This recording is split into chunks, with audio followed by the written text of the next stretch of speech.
लूंगा। बांसुरी जी मैं आपके पास आ रहा हूं, अवनीश अवस्थी का एक बार मैं रुख करूंगा। इन्होंने बोला था प्रोग्राम, मैं आ रहा हूं अनुराग जी, आपने एक लाइन में जवाब दिया, इसके बाद अवनीश अवस्थी जी, बांसुरी जी तुरंत आ रहा हूं। ये है भाग गए, वाह वाह, बधाई बधाई बधाई। जैसे मैंने बीजेपी के नेता का नाम लिया आप भाग खड़े हुए। मैं कहीं नहीं भाग रहा हूं अनुराग जी, ये हर बार विक्टिम नहीं प्ले कर सकते ना सर। मैं यहीं बैठा हुआ हूं, अभी डिबेट शुरू हुई है, मुझे बाकी लोगों को भी मौका देना है। और अनुराग जी आपने जो नाम लिया हूबहू सवाल कर रहा हूं मैं, ऐसा नहीं होता है सर, आप हर बार ऐसा नहीं बोल सकते ना।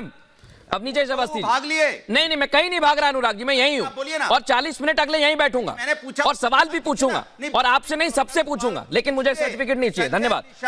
अवनीश अवस्थी जी मैं आपके पास आ रहा हूं। क्या बोला था अवनीश अवस्थी जी पूछे ना आप? मैं पूछ रहा हूं ना, एक मिनट रुक तो जाइए। अवनीश अवस्थी जी बोलिए, इसके बाद बांसुरी जी आ रहा हूं मैं तुरंत। अरे पूछे।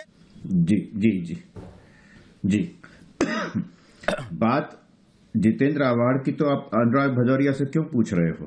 ये स्वामी प्रसाद मौर्य पर जवाब नहीं दे पाए, और जिन पहलवानों की बात कर रहे हैं उनसे कई गुना ज्यादा पहलवान, जो नौजवान पहलवान हैं इस देश के, उभरते हुए पहलवान हैं, वो बैठे हुए नहीं दिख रहे इनको जंतर मंतर पर, क्योंकि चश्मा लगा रखा है विरोध का, कहां मौका मिल जाए। आजम खान ने क्या कहा था? बलात्कार की राजनीति होती है। माफी मांगनी पड़ी थी सुप्रीम कोर्ट से। रमा देवी के बारे में क्या कहा था? जयप्रदा के बारे में क्या कहा था उन्होंने? कि बेटियों की इज्जत आप करते हो, आप लोग आप करते हो। आप वो समाजवादी पार्टी, वो पार्टी है जिसने हमेशा से वहां पर कहा कि और कुछ बन जाए लेकिन राम मंदिर नहीं बनने देंगे हम। ये थी, ये अगर सुप्रीम कोर्ट का निर्णय नहीं आता तो समाजवादी पार्टी इस बात के लिए कटिबद्ध थी, जब तक सरकार में थी, सत्ता में थी। आज ये कह रहे कड़कड़ में राम, चलो कोई बात नहीं, रोम कोई और रोम होगा तुम्हारा।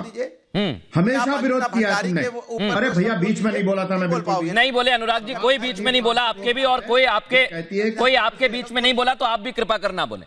मैं आऊंगा सर, मैं वक्त देता हूं। आपने अवनीश जी कंप्लीट करें, सूर्या मैथिल भी मेरे साथ जुड़ गए। घर से निकाल करके गोली मारी, हाँ, कोठारी बंधुओं को अंदर से निकाल करके, भवन में से निकाल करके सरेआम गोली मारी। ये वो थे जिसमें, और न सिर्फ इसका कोई पश्चाताप, ये फेक एनकाउंटर की बात करते हैं। कोठारी बंधुओं के पास क्या था? सरयू नदी तैर तैर के गए थे लोग। आपको मालूम है कार सेवक कैसे पहुंचे थे जब मुलायम सिंह की सरकार थी? एक का दूसरे का हाथ पकड़ कर एक पत्थर नहीं पड़ा किसी पुलिस वाले पर। अच्छा ठीक है, मैं एक आपने भी सवाल किया अवनीश जी, और मैं इसलिए पूछना चाह रहा हूं। बांसुरी जी एक छोटा कमेंट आपका ले लेता हूं। सेवक थे अवनीश जी, बात सुनिए। हाँ बोलिए कंप्लीट करिए जी, बात सुनिए। हाँ 10 सेकंड और दीजिए सर। हाँ, ये वो कार सेवक थे, ये वो कार सेवक थे जिन्होंने एक बार भी, क्षण भर की भी, कहीं भी किसी भी प्रकार की हिंसा का उदाहरण नहीं मिलता। वरना पुलिस वाले जब गोली मार रहे थे, पुलिस वाले जब डंडे और लाठी मार रहे थे, उन्होंने जरा सा भी विरोध नहीं किया। उन्होंने अपनी पीठ पर, अपनी छाती पर वो डंडे सहे, एक के बाद दूसरा, दूसरे के बाद तीसरा।